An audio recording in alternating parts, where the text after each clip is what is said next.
Hello everyone, first time మన channel చూస్తుంటే subscribe చేసుకోవడం మర్చిపోవద్దు. వీడియోలోకి వెళ్ళినట్లయితే దీపని ఇంట్లో డ్రాప్ చేసిన తర్వాత కాశీ కారు దగ్గర వెయిట్ చేస్తూ ఉంటే అప్పుడే జ్యోత్స్న పారిజాతానికి, గ్రానీ ఏదో ఒకటి చేసి నీ మనవడిని రెచ్చగొట్టి ఎలా అయినా మావయ్య దగ్గర జాబ్ మానేసేలా చెయ్యని చెప్తే ఇక ఒక 50 రూపాయలు తీసుకొని వచ్చి ఇదిగో డ్రైవర్ బయటికి వెళ్ళి టీ తాగిరా అని చెప్పి అంటుంది. నేను డ్రైవర్ని కాదు అంటే మరి ఇంకేంట్రా, నువ్వు డ్రైవర్ కన్నా ఇంకా తక్కువ. అసలు పిల్లనిచ్చిన మావ దగ్గర ఎదర కాలు మీద కాలు వేసుకొని కూర్చోవలసింది పోయి నువ్వు తన దగ్గరే ఊడిగం చేస్తున్నావు, నీకు ఇంకా అర్థం కావట్లేదని చెప్పి రెచ్చగొట్టినట్టుగా మాట్లాడుతుంది. అప్పుడే జ్యోత్స్న, ఎందుకు అంత కష్టపడ్డాం, నీకు హెల్ప్ కావాలంటే నన్ను అడగచ్చు కదా అని అంటుంది. వెంటనే కాశీ, నాకు హెల్ప్ చేయడం సంగతి తర్వాత, ముందు నీకెవరు సాయం చేస్తారో చూసుకో అంటే అదేం చేసిందిరా అని అంటుంది పారిజాతం. దొంగ లెక్కలు రాసి 2,30,00,000 వాటిని సైడ్ చేయడమే కాదు ఇంకా చాలా ఘనకార్యాలే చేసింది నీ మనవరాలు. ఇంకొక 2 రోజుల్లో మా మావయ్య గారు అన్ని లెక్కలు తేల్చి తీసుకొచ్చి ఇంట్లో అందరి ముందు పెడతారు, అప్పుడు నీ పరిస్థితి ఏంటో ముందు చూసుకో అని అయితే చెప్తాడు. దెబ్బకి చెమట్లు పట్టేస్తే జ్యోత్స్నకి. ఇక ఇంతలోనే టీ కొట్టు దగ్గర కార్తీక్ అలాగే శ్రీధర్ ఇద్దరు మాట్లాడుకుంటూ తనకు కూడా కార్తీక్ కూడా జరిగింది చెప్తారు. నువ్వేమీ దాచాల్సిన అవసరం లేదు మాస్టర్, ఉన్నవన్నీ కరెక్ట్గా లెక్కలు కట్టి అన్నీ తీసుకొచ్చి ఇంట్లో పెట్టు. ఆ ఇంట్లో ఈ డిస్కషన్ పెట్టేసరికి జ్యోత్స్నకి ఎలా బుద్ధి చెప్పాలో వాళ్ళే చెప్తారని అయితే చెప్తాడు.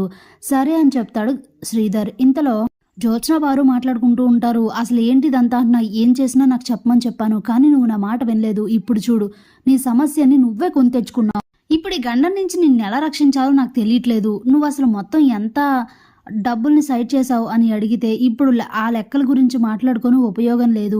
మళ్ళీ నేనే సీఈఓ అవుతాను కాబట్టి అందులో అన్నీ చూసుకోవచ్చు అనుకున్నాను, కానీ మావయ్య సీఈఓ అయ్యాడు. సరేలే అనుకుంటే అన్నీ పాత లెక్కలు గెలుక్కుంటాడు ఎందుకు, ఇప్పుడు అనేదో ఇప్పుడు చూసుకోకుండా అవన్నీ మావయ్యకి ఎందుకు, అసలు నాకేం చేయాలో తెలియట్లేదు గ్రాని అని చెప్తే, అదే నాకు అర్థం కావట్లేదు. ఇవన్నీ గనక తేల్చి తీసుకొచ్చి మీ తాత ముందు పెడితే కొంపలు అంటుకుంటాయే అని అంటుంది. ఇప్పటికే టెన్షన్తో చేస్తుంటే నువ్వు ఇంకా టెన్షన్ పడతావేంటి గ్రాని అని అంటూ ఉంటే ఇంతలోనే దీప కాఫీ తీసుకొని వస్తుంది. వీళ్ళ మాటలు వినేసిందేమో అనుకొని చాలా కంగారు పడుతూ ఉంటారు.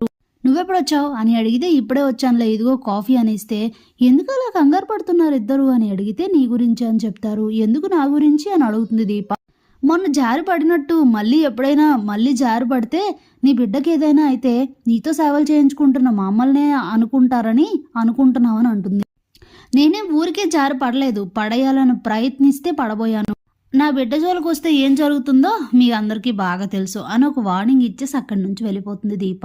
అక్కడి నుంచి వెళ్తూ తన మనసులో ఏదో అనుకుంటూ ఉంటుంది. ఏదో జరిగింది, ఎందుకో కంగారు పడుతున్నారు, బావకు చెప్పాలని అనుకుంటూ ఉంటుంది. ఇంతలో కార్తీక్ శ్రీధర్ అయితే ఇంటికి వస్తారు. బయటే కాశీ కార్ దగ్గర వెయిట్ చేస్తూ ఉంటే లోపల కూర్చోవచ్చు కదా కాశీ అని అడుగుతాడు కార్తీక్. పర్లేదులే బావా, బయలుదేరతాం, అసలు ఈ ఇంట్లో పరిస్థితులు ఏం బాలేదు, ఇంట్లో మనుషులను చూస్తుంటే చిరాగ్గా ఉంది అని అంటాడు. ఏమైంది, ఎందుకు అలా అంటున్నావు అని అడిగితే, పారిజాతం నానమ్మ జ్యోత్స్నక్క వచ్చి ఏదేదో వాగారు, అందుకే తగిన రీతిలో జ్యోత్స్నక్కకు బుద్ధి చెప్పానని చెప్తాడు. ఏమైంది అని అడిగితే జరిగింది చెప్తాడు. అనవసరంగా ఈ విషయాన్ని ఎందుకు చెప్పేశావు అని అంటే, మరి లేకపోతే ఏంటి మావయ్య, మన ఇంట్లో మనకే గొడవలు పెట్టాలని చూస్తున్నారు, అందుకే కోపం వచ్చింది అని చెప్తే, ముందే తెలిసిపోయింది. ఎలా కార్తీక్ అని అడిగితే, నీ పని నువ్వు చేయి మాస్టారు, తర్వాత చూసుకోవచ్చు, లెక్కలన్నీ తప్పించడానికి కూడా బయట ఎక్కడా లేవు కదా, ఓన్లీ నీ ల్యాపీలోనే కదా ఉన్నాయి, సో ఏం కాదు అని చెప్తే సరే అని చెప్తాడు. ఇక అక్కడి నుంచి వెళ్ళిపోతాడు. ఇక కాశీ శ్రీధర్ ఇద్దరు ఆఫీస్కి అయితే వెళ్ళిపోతారు. కార్తీక్ తన మనసులో ఇక్కడి నుంచి చాలా జాగ్రత్తగా ఉండాలి, మాస్టర్ని కూడా చాలా జాగ్రత్తగా కాపాడుకోవాలి, అంటే ఈ విషయాలన్నీ జ్యోత్స్నకి తెలిసాయి కాబట్టి ఇప్పుడు తన స్టెప్ ఎలా వేస్తుందో తెలీదు, చాలా జాగ్రత్తగా ఉండాలని అనుకుంటూ ఉంటాడు. ఇక జ్యోత్స్న 2 రోజులు బాగా ఆలోచించేసరికి ఓ మంచి ప్లాన్ అయితే తడుతుంది. ఇప్పుడు ఏం చేస్తావో నేను చూస్తాను మావయ్య అని చెప్పి ఇక ప్లాన్ అయితే అమలు చేస్తుంది. తను ఆఫీస్ నుంచి ఇంటికి వెళ్తూ ఉండగా కాశీ అయితే వేరే దగ్గరికి వెళ్ళడంతో శ్రీధర్ ఒక్కరే కారు వేసుకొని వెళ్తూ ఉంటారు. ఇక ఆ టైం చూసి లారీతో అయితే గుద్దించేస్తారు. చాలా దారుణంగా యాక్సిడెంట్ అయితే అవుతుంది. శ్రీధర్కి చాలా తీవ్రంగా గాయాలైతే అవుతాయి. హాస్పిటల్లో అడ్మిట్ చేస్తే కుటుంబ సభ్యులందరూ కూడా వస్తారు. అనుకోకుండా కార్ యాక్సిడెంట్ అనుకోకుండా యాక్సిడెంట్ అయింది అనుకుంటారు తప్ప ఇలా జరిగిందని అయితే అసలు ఎవరు ఎక్స్పెక్ట్ చేయరు. కానీ కార్తీక్ అయితే డౌట్ వస్తుంది, ఇందులో జ్యోత్స్న హస్తం ఏమైనా ఉందా అని ఆలోచిస్తూ ఉంటాడు. ఆ దిశగా తన ఎంక్వైరీ అయితే స్టార్ట్ చేస్తాడు. కానీ మరోవైపు శ్రీధర్‌కి అయితే చాలా సీరియస్‌గా ఉంటుంది. దాంతో కాంచన, కావేరి అందరూ కూడా చాలా బాధపడుతూ ఉంటారు. డాక్టర్ అయితే చెప్పలేం. చాలా ఆయన చావు అంచుల దాకా వెళ్ళిపోయారు. గాయాలు చాలా దారుణంగా తగిలాయని అయితే చెప్తారు. ఒక 2, 3 రోజులు గడిస్తే గాని ఏం చెప్పలేమని చెప్తారు. ఇక ఇది విన్న జ్యోత్స్న ఇదే నాకు కరెక్ట్ టైం. ఉన్న లెక్కలన్నింటినీ మాయం చేస్తే అప్పుడు నన్ను నేను చేసిన లెక్కల్ని ఎలా ప్రూవ్ చేస్తారో చూస్తానని అయితే అనుకుంటుంది. ఇక తను ఆఫీస్‌కైతే వెళ్ళి మొత్తం అకౌంట్ బుక్స్ అన్నీ కూడా వెతుకుతూ ఉంటుంది. కానీ తనకైతే ఆ ఫైల్స్ అన్నీ అయితే అసలెక్కడ కనిపించవు. ఎందుకంటే ఒక్క శ్రీధర్ ల్యాప్‌టాప్‌లో మాత్రమే ఆ ఫైల్స్ అయితే ఉంటాయి. రాసి తీసుకొని వెళ్లి ఆ ల్యాప్‌టాప్‌ని చాలా సీక్రెట్‌గా దాస్తాడు.